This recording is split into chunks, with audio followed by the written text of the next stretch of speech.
chase on you. You've still got the wedding. But I don't care about a wedding. I'm sorry, no matter whose it is, I have to start finding these Horcruxes. They're our only chance to beat him, and the longer we stay here, the stronger he gets. I think in this film, Harry is even more sort of tormented and, you know, tearing himself apart inside than we have ever seen him before. He's not somebody, I mean, he is kind of always pretty troubled, but in this film he is even more sort of insular and sort of angry than we've ever seen him, I think. I just thought, after all this time, we would have actually achieved something. I thought you knew what you were doing. I thought Dumbledore would have told you something worthwhile. I thought you had a plan. I told you everything Dumbledore told me, and in case you haven't noticed, we have found a Horcrux already. Yeah, and we're about as close to getting rid of it as we are to finding the rest of them, aren't we? There's a lot going on with Ron, I think, in this one. All the characters, I think, are a lot more complicated. I think now we're kind of out of the school.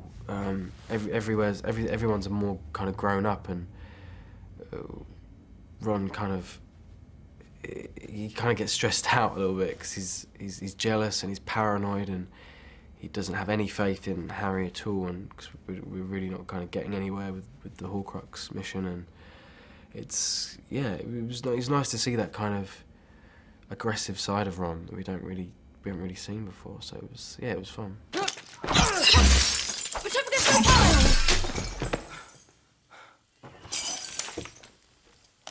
Go. Leave. If I'd had to have like another one of those speeches in the Great Hall again, I would have. It like get that kind of like structure. I think gets a bit tiresome and a bit repetitive. So it's just really nice to just say, forget that. We're going to do something completely different this time. Please take the Horcrux. You wouldn't be saying any of this if you hadn't been wearing it all day. Do you know why I listen to that radio every night, dear? To make sure I don't hear Ginny's name, or Fred, or George, or Mum. What, you think I'm not listening too? You think I don't know how this feels? No, you don't know how it feels! Your parents are dead!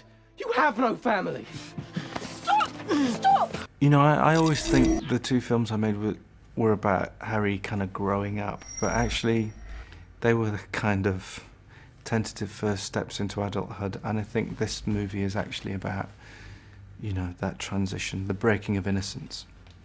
In a way, there are moments in this film where they do things which you actually think, you know, I can't imagine that happening at Hogwarts. Hogwarts was always too safe a place, and so it's really about their journey into adulthood, in a way, and that's what's fun about the film, because these characters we've grown up with, and you suddenly see them making choices, fighting about things, realising how small and vulnerable they are in the world.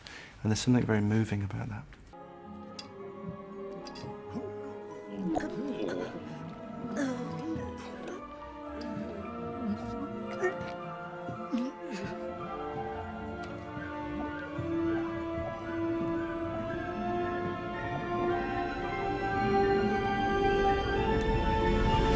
Ever since I read the book, I was firmly advocating the idea that it should be done as two films.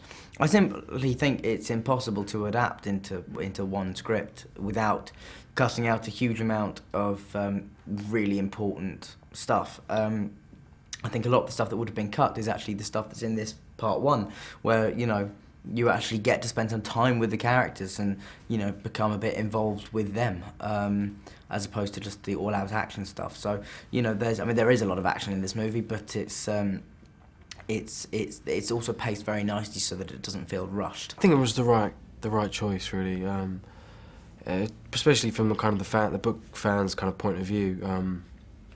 We're able to kind of get a lot more of the book into two films, because it's a massive book and there's so much kind of detail in it, and I think, yeah, it's really gonna, and also kind of because it's the last one, it kind of sends it off in a real kind of bang, really, and I think that's kind of, yeah, it drags it out a bit longer as well, which is always good. Basically, we went through the book. I listed all the things that I thought would be really cool to be in the movie. We put a kind of cost on that, and it was an impossibly expensive movie to make, even by Harry Potter standards. So in a sense, you go, all right, well, what are we going to lose? And when you start scratching off things that, in a way, are signature moments in that novel, your heart starts to break and you go, I can't lose that, and I can't lose that, and I can't lose that. And I'd been hammered by some of the fans, not all of them, in Order of the Phoenix and Half-Blood Prince, for losing certain things. You know, and there were things that I didn't want to lose too, but which didn't work in the rhythm of the movie. So this was the last ever Harry Potter. I wanted to try and, first of all, include all the things that I felt should be in the movie, and also give the fans as generous an experience as possible.